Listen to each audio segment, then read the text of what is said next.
Hey, Krusaider here today. Thank you for joining me for Krusaider's Save Point, here on the Not So Serious Gaming Podcast Network. This is episode 1A, where we will feature the Nintendo classic Punch-Out!, also known as Mike Tyson's Punch-Out!. Whether fighting Mike Tyson himself or Mr. Dream, we're going to take a deep dive on this game.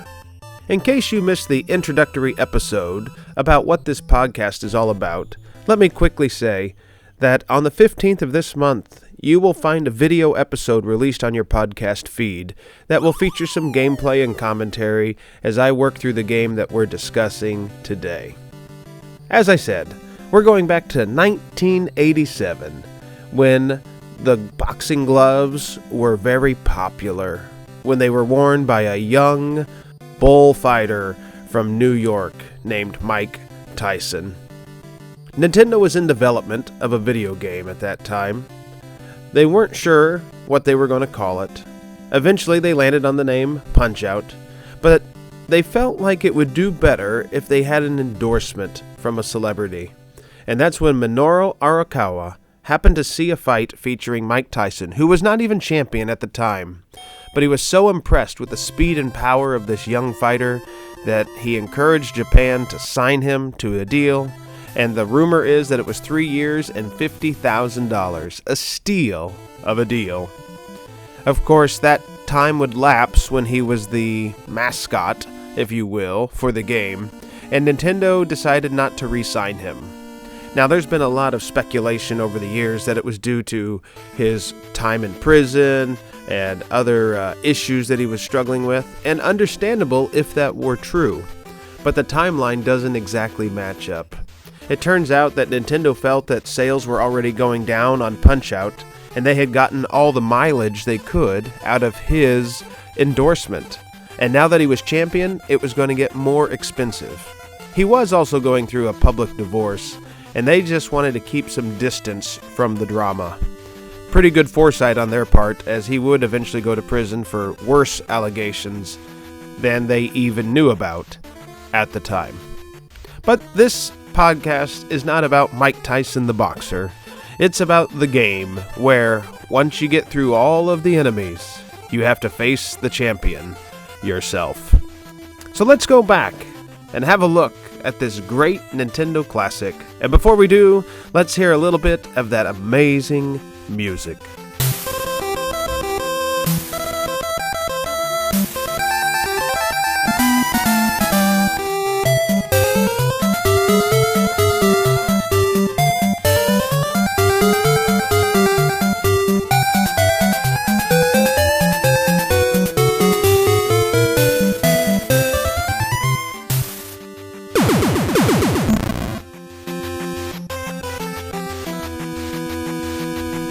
Hearing that music makes me want to lace up the gloves, step into the ring, and go get someone. But you know that stepping in the ring with Mike Tyson usually meant you would be laying on your back, looking up at the lights. So I'll keep things to a digital format. Though I did hear from the gaming historian on YouTube that during the development of the arcade game Punch-Out!, they entertained the idea of using a boxing glove style interface for the controller. But it was quickly scrapped as it would be too ambiguous and the controls would not be near as precise as would be necessary for an effective boxing game. What a great choice they made, as the controls, the graphics, the sound all came together for an amazing experience. But this is not about the arcade game, this is about the home release, Mike Tyson's Punch-Out!. In 1987, the game was released. And what was it like? It was something I had never experienced before on the NES. I'd played Mario Brothers, I'd played ice hockey, I'd played several games that were fun and enjoyable, but I had never seen opponents so large on the screen, or had I ever felt so small and insignificant. But you stepped into the ring, and through losing, you learned what not to do, what to do, and in the process, how to ultimately become victorious. This thought's not original with me, but someone explained that Punch-Out is a puzzle game in disguise. You have to learn the elements necessary to be successful. And once you learn it, it's repeatable every single time. Well, if you want to call it a puzzle game, that's fine with me. It's the best puzzle game I've ever played in my life, except maybe Tetris, but that'll be for another episode.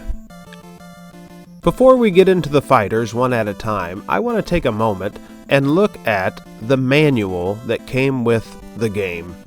The manual was an essential part of an NES game. It explained to you what the controls did, as there were only 2 buttons besides the start and select buttons. There were often combinations or things you had to do to make the most use out of your controller. It also might explain certain power-ups, how certain enemies worked. It was such an essential part to understanding the game, which is why in my era of game rentals, they often didn't come with the manuals. Games seemed hard, ambiguous, or made little sense. Had you had the manual, the game could have been much more playable. Let me explain a game like Shatterhand in the future, that once I read the manual, just this year, it made a lot more sense and became a lot more playable and a lot more fun. But let's go to the manual for Punch-Out. It says, object of the game and description. Little Mac, a 17-year-old fighter from the Bronx in New York. He loves nothing better than a tough challenge. Doc Lewis, an ex-heavyweight who was a famous hard hitter in the U.S. around 1954. It all began one day when Little Mac and Doc Lewis met by chance. Doc became Mac's trainer, teaching him everything there is to know about boxing. Doc and Mac's story continues over a seemingly endless path until one day a champion is born. So that is the setup for the game. That is the whole backstory. And then the manual goes on to explain different details about how you can block, how you can duck, how you can increase max stamina between rounds by pressing the select button. These are all secrets people claim they found eventually. Had we read the manual as kids or had it available to us, we could have simply put it into practice from the very beginning. But there's a how to play section, there's the pass keys explaining how you can advance to circuits without having to fight from the very beginning of the game once again. There are rules explaining how it works. A match consists of 3 rounds, which is 3 minutes long. It's not a literal 3 minutes, the timer goes faster, but that's how it is set up. And it determines 3 ways that you can win. You can knock out your opponent if they don't get up by the 10 count. You can get a TKO if the boxer goes down 3 times in 1 round. Or the referee can determine the winner according to match points if time runs out. After all that instruction is given, it then says that defeat all your opponents and challenge Mike Tyson in the dream fight. And it shows at the time he's 31-0 with 27 knockouts out of Catskill, New York. At this time he was 21 years old and weighed 220 pounds. Then there's a little screen with a description of everything you're going to see. On the top left there's a number of stars that you have, followed by the number of hearts, max stamina meter, the opponent's stamina meter, the time and the round that you're in, and then match points. Then there's a description for each one of these things and what they mean. Hearts refers to Mac's fighting spirit, and this is when Little Mac can block a punch, but once he loses all his hearts, he loses the energy to keep fighting. He changes color, kind of a pinkish color, and he has to dodge punches or duck to gain his hearts back. Stars refer to a special uppercut Max can use. When he scores an effective punch, you'll hear this very satisfying star effect that sounds like this. And then you will be able to hit a strong uppercut on your opponent if you time it right, and in the process knock them down or take away a significant amount of their health. The manual goes on to explain the screen that you'll see between rounds and all the details on it. However, something I learned as I went through it is after it describes each opponent, it even lets you know King Hippo's weak point. It says his body. You can knock him out with body punches if you can make him drop his guard. So it gives you a little hint there. And then something else I learned, right near the end of the manual, one of the last things it tells you is the basic technique. More of your punches will reach the opponent if you aim where he's not guarding. I knew that. 2. Little Mac won't be able to punch when he's tired, when he has no hearts, and his opponent will immediately start punching, dodge his punches, and recover hearts. I knew that. 3. Little Mac's left punch is faster than his right, but it's not quite as strong. I did not know that, so that is interesting. But then it gives you 3 winning techniques. Number 1.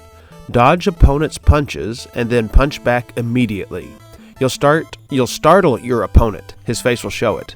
This is your chance. Punch furiously and you should score. 2. If your opponent comes up after the count of 1 after you've knocked him down, go with an uppercut for a sure knockdown. I don't think I knew that either. 3. During an interval, use the advice of trainer Doc Lewis to your best advantage. Sometimes he will give you clues that will help you win the fight. Other times he'll tell you to sign up for the Nintendo Club. So, we'll see what happens depending on the situation. Overall, I felt this manual was very helpful, and it would have been nice as a kid if I had read it or kept it. As with most things, you took out the game and you threw the box away with the instructions, most likely. Well, we're back to the start screen. Let's hit the start button and begin the first fight.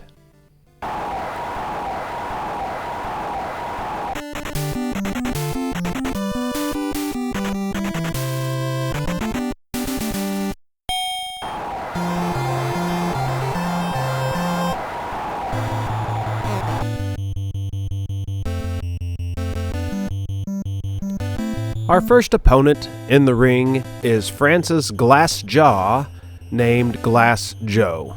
I tell you that very specific answer because in the manual, he's called France's Glass Jaw and then the name Glass Joe. So obviously, they're letting you know his chin is weak. You're going to want to punch this guy in the face a lot, and you're going to win this fight no problem. Glass Joe essentially serves as the tutorial level for the game. For the first 40 seconds, he will throw no punches. He will stand there, and he will do some blocking. You will learn to punch the body and punch the head. But after 40 seconds, he will stand back, give you a little taunt, and then he'll come back in. And at that point, he will begin to throw punches. But they're very slow, very telegraphed, teaching you, oh, something's about to happen, I better move out of the way. It's an excellent first fight to learn the basics of the game. Later on, you'll learn that when he steps back at that 40-second mark and gives you that taunt, once he steps back in, a quick shot to the stomach sends him down to the canvas immediately. But that's to be learned throughout practice. Next up, you face von Kaiser from Germany.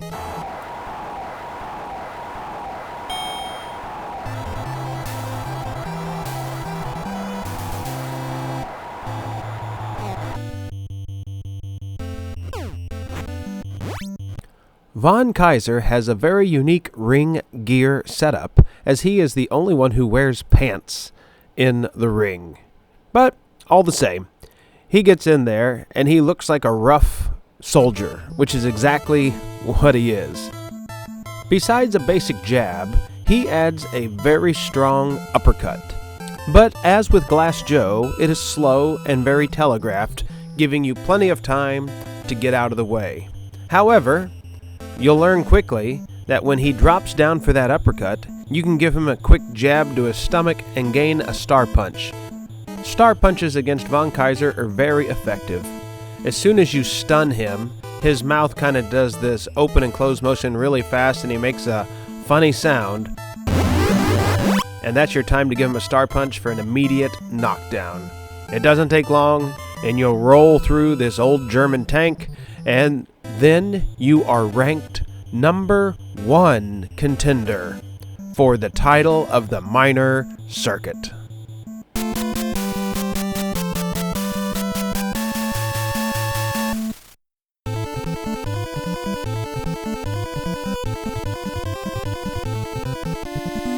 Now you face the first real challenge of your experience in Punch-Out, and that is the champion of the minor circuit, Piston Honda. Interestingly, when I look him up online, he's often referred to as Honda, as in the car, and some places referred to him as Hondo with an O on the end instead of an A. In the manual for the NES game, it is Honda with an A, so that's how we're going to say it here. Piston Honda is huge on the screen, filling up so much more space than Glass Joe or Von Kaiser. But he is beatable once you learn his patterns. He has a very good block and is hard to break through. This is one of the first fights you really need to focus on counterpunching more and more. Von Kaiser did require some counterpunching, but this fight is best played, at least early on, with lots of dodges and counterpunches. However, he adds something new, a special punch, one you don't see very much from the early fights. Yeah, Glass Joe steps back and he can come forward with a little punch, but as a whole, this is the first major flurry you're going to face. He steps back, dances back and forth across the screen, and then he charges in for a flurry of punches. Learning to block and dodge is going to be essential to not only survive, but to thrive. However, you will learn. Another quick jab to the stomach as he charges in will send him to the canvas. Sometimes it'll only give you a star punch, depending on the timing, I think. But you'll send him to the canvas most likely, and then continue the fight once he gets up. Not an easy fight, but one that is a very good teaching moment for counterpunching. If you didn't read the manual and knew how important it was, this fight will teach it to you really quickly. Work your way through this man, get the technical knockout, and then it's time to train and get ready for the major circuit.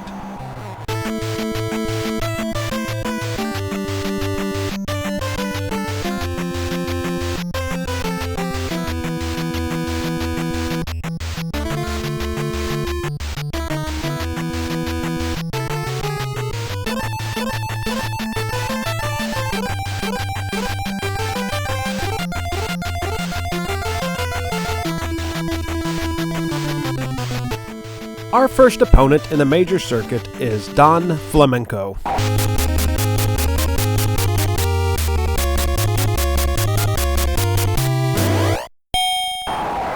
Don is an arrogant fighter from Spain. He cares about his hair very much. But he's also the first fighter who has a significant hiccup that allows for a very easy victory. This is one of those schoolyard rumors you always heard about, and once you tried it out for yourself, you found out it was true. Don doesn't like to attack. He simply stands there and mocks you and taunts you, and when you throw a punch, he counterpunches. The strategy is simply dodge his attack after you attack, and then hit him and repeat. But the secret to an easy knockdown is once he takes a swing at you and you dodge, you begin alternating left and right punches to his face, and you continue to do that over and over, and he can't get his guard up, and you knock him down without ever throwing another punch or without him blocking anything. He will get back up relatively quickly, and you do it again, rinse and repeat, and he's down in a matter of no time. If you don't know that strategy, he's a rather frustrating boxer, as you have to keep throwing punches at him to get him to swing at you.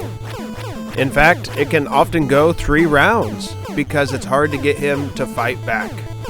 But once you learn the strategy, you're good to go. He's down, and now one of the iconic characters from the series stands before us in the next fight.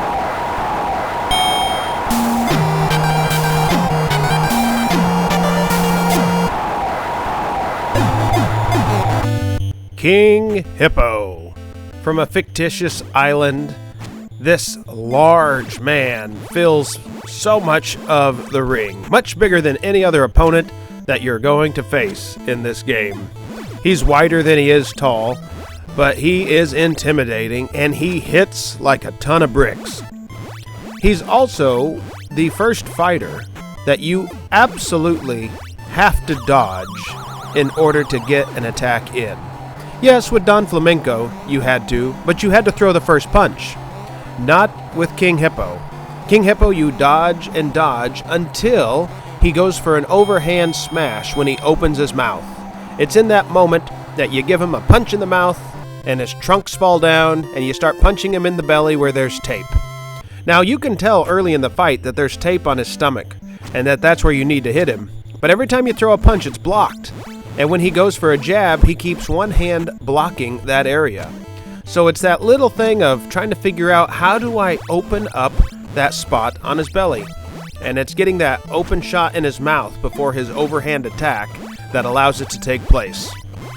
Of course, he's such a large man that once you knock him down, one time, he can't get back up and the fight is over. To me, while it is one of the most iconic characters and perhaps my favorite opponent in terms of aesthetics and presentation and unique approach, I am disappointed he doesn't get back up. I would like to see that fight continue a little bit longer and get a little bit more creative. If you fight him into the later rounds, he'll open his mouth in rapid succession, which is kind of fun to watch, but it doesn't really change much other than the speed and tempo of the fight. He's down! We're moving on. We're now going to fight the #1 contender. And if we can beat him, a major title fight will be in the near future.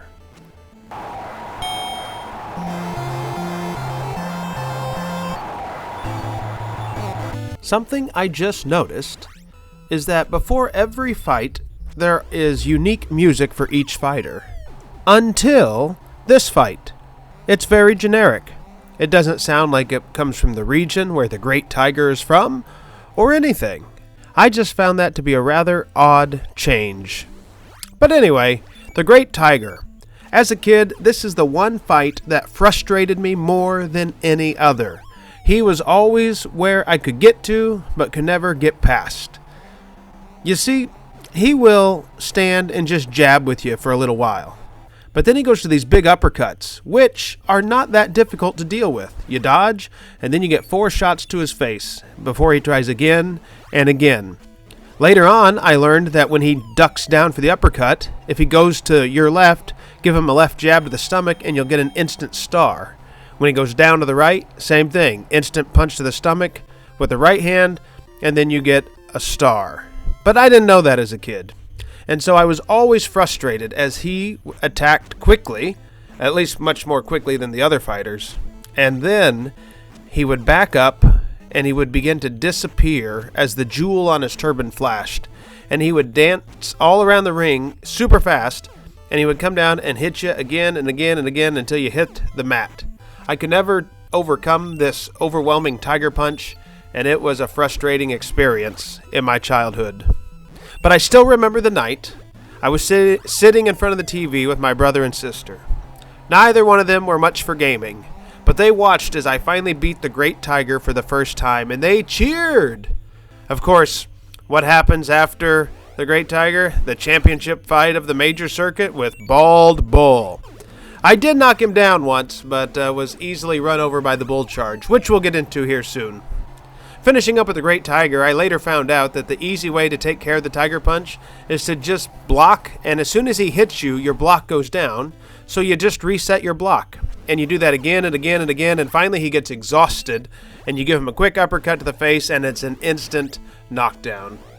Not as difficult of a fight as I thought it was when I was a kid, but with no internet, no manual, no strategy guide, I was proud to finally overcome him on my own. But the difficulty's only getting higher, as our next opponent is the champion of the major circuit, Bald Bull.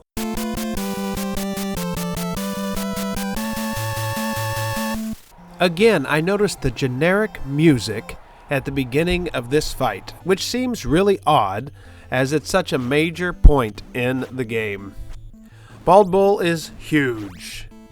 Biggest opponent we've seen so far, minus King Hippo being wider than taller. Bald Bull was an impressive looking force, and his punches came in fast. A quick jab with a shifting of his hands, a big uppercut. It was a difficult start to learn the timing. But once you got it down, you could knock him down I would say, relatively easy. But Bald Bull wouldn't take that. No. He would then pull back to the very top of the screen, or the back of the ring as it looked, and he would do what was called the bull charge, where he would crouch down, come running down the screen, and hit you with a massive uppercut. If it connected, you were instantly knocked down.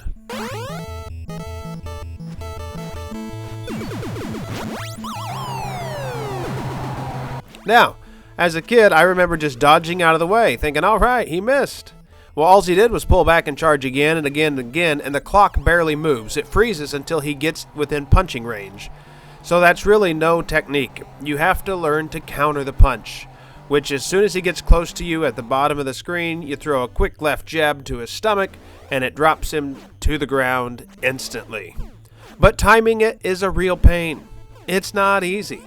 And back in the day when there were no state saves, no cheat codes or passcodes to get you directly to his fight, it took a lot of time to beat the fighters, get back to him, and learn that pattern once again. I still remember the conversation I had at church when I was a kid, asking a friend who was older, how do you beat him? And he explained the punch technique, and eventually I did it, and I would eventually win the major championship belt and move on to the world circuit. There is another training montage that takes place at this point, but we'll skip that and get right into our first fight. And our first fight is a rematch against Piston Honda. And it's like, now wait just a minute, I already beat this guy, what's going on? Well, you can imagine the fight changes just a little bit. The music begins the exact same at the start of the fight as it did with him the first time, which is nice to hear. But then as you go in for this fight, he is a little more protective, blocks a little bit more, but then he raises his eyebrows to let you know he's getting ready to throw a jab, but it's 3 very quick successive jabs. So you have to have your block ready, dodge ready, do something, because he's going to get through that pretty fast. I found blocking one and hitting him and blocking the second one prevents the third jab from coming in most of the time. Pretty soon, though, after some uppercuts and some other moves, he will step back to do his dance and attack in with his flurry again. But this time, instead of dancing across the screen, he pulls back and just charges straight back in, often catching you off guard because you're expecting the dance across the screen. But I've noticed sometimes when he charges back in, if you hit him right in the stomach at the right time, he'll fall down, and that's it. He won't get back up. You can beat him in under a minute easy when that happens. There are other times, though, and I don't know if it's a timing issue, where the punch lands and you get a star, but then he still does the flurry of punches and you got to start blocking like crazy. Again, I'm not exactly sure what the conditions are to get there, but it can be a really quick knockout, which is a relief after going through all the stress of the previous couple of fights. Get through him, and then you're on to a new character for the home console, but a remake of a character from the arcade, Soda Popinski from the USSR.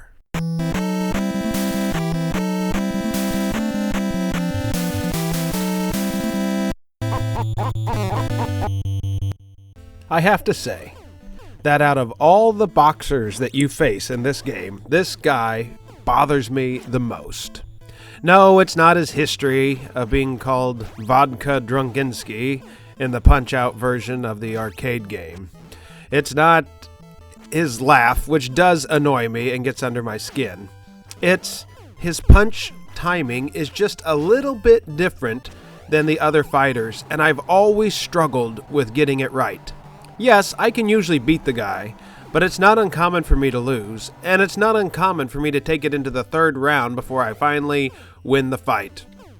I will say, as a little side note, I've been playing each fight leading up to my discussion on this podcast, and for the first time that I can remember, I not only beat Soda Popinski, I beat him without taking a single hit. Flawless victory. All the same, I was really struggling with this fight all throughout my childhood when I finally did get past Bald Bull. And I've just always had issues with it. And then when he would laugh at you, when he would knock you down, oh, it just made you see red and want to go after him again. But patience, timing, getting your block up, You can get through this guy. He was just an Achilles heel to me for the longest time. But get past him, and then we're going to visit an old favorite one more time.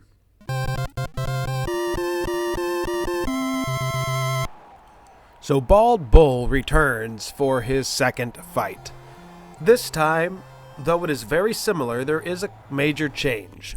And that is, you cannot knock him down unless you hit him during the bull charge or with a star uppercut. This was a huge surprise to me the first time I fought him. I got his health all the way down, and then it creeped back up just a little bit. And then it went all the way down, and then it creeped up just a little bit, and I was very confused. I finally did hit him with a star punch, and he fell down, and that's when I realized the strategy. To help you in this fight, though, he does have a couple of moments where he taunts you, and you can hit him and get a free star. It's not a lot of work to get him. The main thing is making sure you don't get hit after getting a star. I work his health down as best as I can, avoiding his punches, and then when it's low enough that I think I can take him down with a punch, I unleash the uppercut. It is hard to finish him in the first round if you take a hit. But if you can do it in a flawless way, you can knock him out in the first round. Otherwise, get to round 2, and by the second time you knock him down, he'll get almost no health back. The great thing is, as soon as he gets up and the fight resumes, a quick punch to the stomach, instant star, dodge the next punch, and there you go, another knockdown. Not too difficult of a fight as long as you can time the bull charge just right. And that leads us to our next fighter and another returning opponent.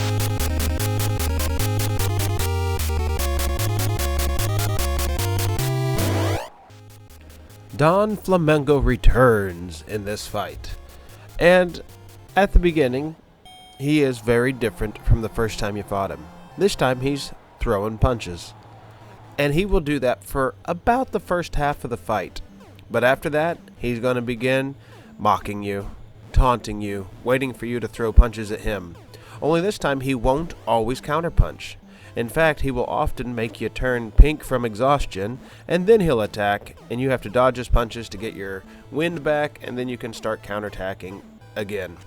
This fight was always frustrating when I got to it as a kid, because it almost always went to a judge's decision, and sometimes I would win, sometimes I would lose. I just never knew what to expect. Apparently it's based on points somewhere along the line, but I never could figure it out. So the strategy that I developed that works best is I would knock him down once in the first round pretty quickly, and then I would get him down to one hit from getting knocked down a second time. I could never get his health low enough fast enough to even think about 3 knockdowns in the first round. So I would let the round just run out. He doesn't throw any punches. He just stands there and mocks you. So then you end the round. You come back at round 2. In one punch, 6 seconds, boom, he's on the mat. And now you just got to knock him down 2 more times, and even if he does a lot of taunting and doesn't counterpunch near as much, you'll still get him down relatively quickly. Apparently there is a similar pattern to the first fight where you can hit him repeatedly and knock him down without him breaking the stunned look on his face. I saw it for the first time this past year. I don't remember what it is. You'll have to look that one up on YouTube yourself if you're that interested in it. But he's beatable. But it's a new type of strategy that they introduced this late in the game, which is pretty cool, as there's only a couple of opponents left. Flamenco's down. He's out. We're now ranked number 2, and we have to face the number 1 contender. Now we come to Mr. Sandman, a truly intimidating-looking opponent. In fact, at first glance, you might think it looks kind of like Tyson. He's got the dark skin. He's got gray trunks, black boots. Other than the yellow, mustard yellow kind of gloves, I say mustard yellow. It's really more of a Dijon mustard yellow glove. You know, he's just an intimidating looking foe, and he throws 3 uppercuts in his warm-up before he comes down the ring. So you know this guy's going to punch like a ton of bricks, and he does. He throws the fastest jabs, I think, of anyone in the game, and the timing is very tricky. He does a similar hand motion to Bald Bull where he kind of rolls his hands and then throws a jab out there really quick, but they come in rapid succession at times. Sometimes he puts a little pause between them, and getting that timing right is essential because those punches take out a huge portion of your health. To get knocked down by his jabs alone is not an uncommon experience for me. You get past that, though, then he starts throwing these kind of body hook side body hooks is what I would call it. And what you have to do is dodge to the side, then you have to uppercut him in the face, and his guard instantly goes up when you do it, and so then you have to do body shots. This took me a while to figure out as a kid, because I would hit him in the face, and I would try to do that 4 or 5 punch combo, but he would block the second shot every time. So what you found out is you stun him with a shot to the head, his guard goes up, his body is open, and now you can punch him in the body. And that's what you have to do with every punch he throws. And he really only throws 3 major punches: the jab, the body hook, and then he does this 3 uppercut successive attack, which is the best one he does because it's easy to dodge, and you do the uppercut, and then you get a bunch of body shots, 8 to 10 in a row without being interrupted, and that's what you got to do. My strategy to beat him is similar to Don Flamenco's. Get him down once in the first round and get his health down as low as you can for a second knockdown, but wait. Let the round finish, and then you can knock him down early in the second round, and then should be able to take him out without much problem. I will say, as I played through this, preparing for this podcast, this is the first loss I had going through the game. So it's a tricky fight getting the timing down just right. But I did come back and beat him the next time around. So that wasn't too bad. But, yeah, once you start losing the timing on those jabs, it doesn't take long before he puts you on the mat.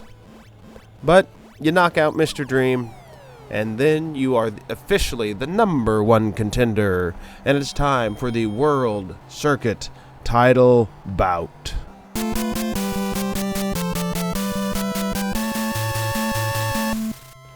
Now we face off against Super Macho Man. Now, I did listen to a podcast that talked about how there was a wrestler who, I'm a wrestling fan, so well aware of the Macho Man Randy Savage, and there was a debate whether this character's name was based off the wrestler or not. However, this game was originally developed in the arcade before Macho Man had made a national name for himself or trademarked the name in the WWF, now WWE. So it seems like this name was developed before there was really much national recognition for the name Macho Man, much less worldwide recognition, as the team developed it over there in Japan. All right, that being said, you now face the champion of the World Circuit, and you're like, okay, this is it. This is for all the marbles. And I will say, this is where I took my second loss in preparing for this playthrough. It's not what I consider a very difficult fight. He only throws 3 punches. He throws this hook, he throws an uppercut, and then he throws a spin punch. The reason I lost the fight is I messed up the timing on the spin punch. He'll throw it 2 different ways. He'll throw one quick spin punch where he kind of wiggles his fist and he does this big spin. If he hits you with it, it takes almost half your health. Not quite, but really close. 40-45%. And then the second spin punch is multiple punches in succession. And if he hits you with one of those, you're down. The problem is, when I was a kid, especially when I first faced him, you think, oh, I got to dodge it 3 times. The thing is, he can throw it up to 10 times in a row. And so you just have to keep dodging, to the left, specifically. So it's a tricky little scene, but once you get the timing down, it's not bad at all. And I found the Sandman fight to be much more difficult than the Macho Man fight, which might be why later in the Wii version they kind of flip-flop their positions on the card, making Sandman the champion and Macho Man the #1 contender. All the same, you beat him, you win, you're the champion. There's a news headline, April 1st, 1987, new champ, the WVBA World Circuit. Last night we found a small but great champ. His name is Little Mac. And then it says, push start for the dream fight. It also provides you a key so you can go straight to this fight in the future. A fight I have no need to do because I know exactly what's going to happen. But I'm going to load it up, lose for a few rounds, and then I'll explain to you what happens when you fight the true final boss of Punch-Out on the NES.